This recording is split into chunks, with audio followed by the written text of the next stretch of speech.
Hi guys! So let's try to solve this problem about combination. Okay, we have here, in how many ways can a student governance of 5 can be formed from a group of 6 seniors and 4 juniors if the group must have 3 seniors. Okay, we know that the formula for combination is combination of n taken r at a time is equal to n factorial over r factorial times n minus r factorial, okay? Pero since meron tayong dalawang group dito, seniors and juniors, we are going to solve 2 combinations, okay? So, let's start with the seniors.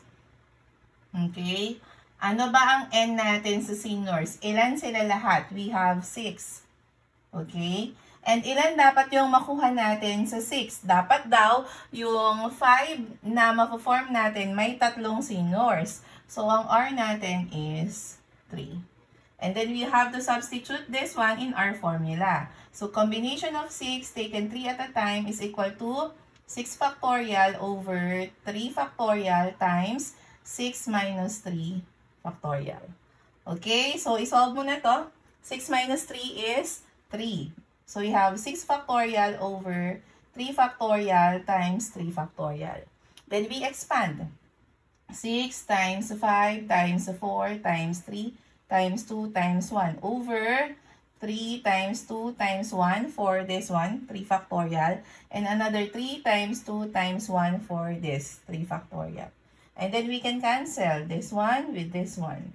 And then 3 times 2 is 6 times 1 is 6. So we can cancel this one with 6. So what will remain is 5 times 4. And that is 20. Hindi pa to yung answer ha. Kasi may isa pa tayong group. Yung group ng mga juniors. Okay? So, ano ang n natin? Ilan daw ang juniors? 4. Okay? And then, ilan yung kukunin natin sa 4? Dahil ang kailangan nating ma-form ay 5, eh meron na tayong nakuhang 3 seniors, ilang juniors na lang ang kailangan? 2 na lang. Okay? Para 3 plus 2, you have 5. Okay, now we can substitute, diba? So, we have the combination of 4 taken 2 at a time is equal to 4 factorial over 2 factorial times n minus r. So, 4 minus 2 factorial. What is 4 minus 2? You have 2, right? So, 4 factorial over 2 factorial times 2 factorial. Then, we expand. 4 times 3 times 2 times 1. And then, for this, we have 2 times 1 and another 2 times 1. Okay? Then, we can cancel. Ito, saka ito. 2 times 1 is 2. Dahil divisible si 4 by 2, we can divide na already. So, this one will stay as 2 na lang siya. Okay? Kasi 4 divided by 2 is 2. So, 2 na lang siya. And then, we have 2 times 3. That's 6. Okay? Okay? Dahil ito ay end, we have to multiply the 2 results. So, 20 times 6, we have 120 ways.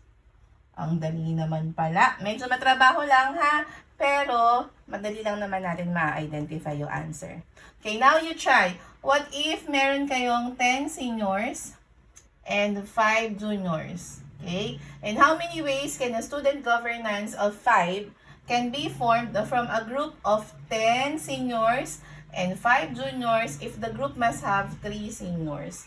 Okay, you use this even para ma-solve, okay? And don't forget to follow for more math videos. And remember that sharing is caring. Bye!